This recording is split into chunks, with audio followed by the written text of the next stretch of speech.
এখন তো বিয়ের সিজন, আর বিয়ের সিজন মানে চারিদিকে বিয়ে আর বিয়ে। সেই দিন একটা গায়ে হলুদের নিমন্ত্রণ ছিল। গায়ে হলুদের অনুষ্ঠানে যাওয়ার জন্য নীল শাড়ি পরে নিয়েছিলাম, তার সাথে সিলভারের জুয়েলারি, চোখে অল্প পরিমাণে কাজল দিয়েছিলাম আর হালকা সাজুগুজু করেছিলাম। গায়ে হলুদের অনুষ্ঠানে যাওয়ার জন্য কিভাবে সাজুগুজু করেছিলাম সেটাই আমি তোমাদের সাথে আমার আজকের ভিডিওটিতে শেয়ার করব। হ্যালো সবাইকে, কি খবর সবার? আমার এই ভিডিওটা ছিল গত শুক্রবার নভেম্বরের 21 তারিখের ভিডিও। আর নভেম্বর মাস মানেই তো বিয়ের সিজন। বিয়ের সিজনে চারিদিকে শুধু বিয়ে আর বিয়ে। সেই দিন আমাদের গায়ে হলুদের প্রোগ্রামের জন্য একটা ইনভিটেশন ছিল, সেটাতে যাওয়ার জন্য রেডি হয়ে নিচ্ছিলাম। বাইরে যেহেতু একটু ঠান্ডা ঠান্ডা ওয়েদার পড়েছে, তাই একটু লম্বা হাতার ব্লাউজ পরে নিয়েছিলাম। আমি এখানে কালো লম্বা হওয়ার ক্রপ টপ পরে নিয়েছিলাম, তার উপরে এই নীল রঙের শাড়িটা পরে নিয়েছিলাম। এই শাড়িটা কিন্তু একদমই নতুন, সেদিনই ফার্স্ট পরা হয়েছিল আমার। শাড়িটা একদম সিল্কের মধ্যে ছিল, আর শাড়িটা যেহেতু লম্বা হাতার ব্লাউজের সাথে পরেছিলাম, তাই ভাঁজ করেই পরে নিয়েছিলাম। আজকে ভিডিওটিতে ভয়েস ওভার দিতে একটু কষ্টই হচ্ছে আমার, কারণ আমার অনেকটা ঠান্ডা লেগেছে। নাক বদ্ধ থাকার কারণে ঠিক মতো কথাও বলতে পারছি না। যাই হোক, আমি মেকআপ করা শুরু করে দিলাম। মেকআপের জন্য শীতকালে ফার্স্টে তো ময়শ্চারাইজার মাস্ট ইউজ করতে হবে। আমার তো সারা বছরই ময়শ্চারাইজার ইউজ করতে হয়, কারণ আমার যেহেতু ড্রাই স্কিন, ময়শ্চারাইজার ছাড়া একদমই চলে না। ময়শ্চারাইজার ইউজের পর আমি এখানে প্রাইমার ইউজ করে নিলাম, তার সাথে ফাউন্ডেশন ইউজ করে নিলাম। ফাউন্ডেশন ইউজ করার পর এরপর ফেস পাউডার দিয়ে ভালোভাবে সেট করে নিলাম। এখন চোখটা সাজিয়ে নিচ্ছিলাম।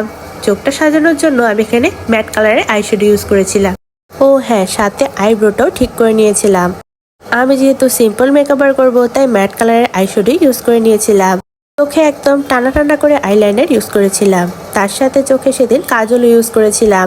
কাজল দিলে কিন্তু দেখতে চোখের লুকটাই অন্যরকম লাগে। আর কিন্তু সবসময় আইলাইনারটাই ইউজ করা হয় বেশি, কাজলটা খুব কম ইউজ করা হয়। তবে সেদিন ভাবলাম একটু কাজল ইউজ করলে ভালো দেখা যাবে, আর কাজল ইউজ করার পরে দেখলাম বেশ সুন্দর লাগছিল।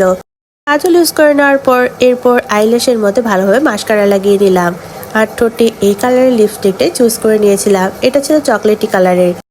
লিপস্টিক, কাজল, আইলাইনার, মাস্কারা সবকিছু দিয়ে প্রায় রেডি আমি। এখন বাকি সাজগোজের পালা। বাকি সাজগোজ বলতে আমার তো টিপ ছাড়া একদমই চলে না, তাই কপালে একটা মিডিয়াম সাইজের টিপ দিয়ে নিলাম।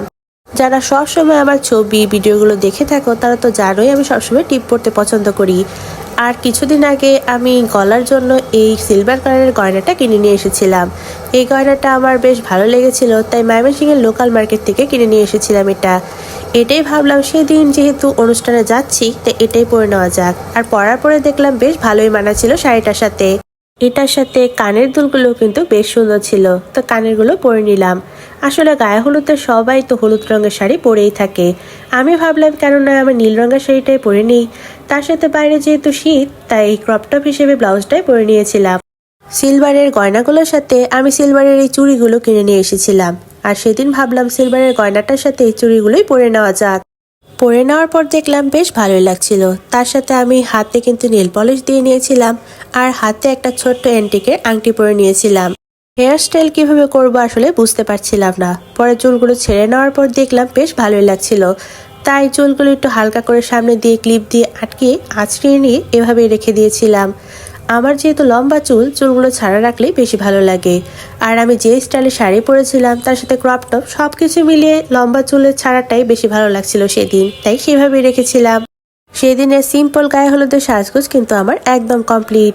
সিলভারের গয়না, তার সাথে চোখে কাজল, নীল রঙের শাড়ি সবকিছু মিলিয়ে সেদিন আমি সুন্দর করে সিম্পল ভাবে সাজুগুজু করেছিলাম।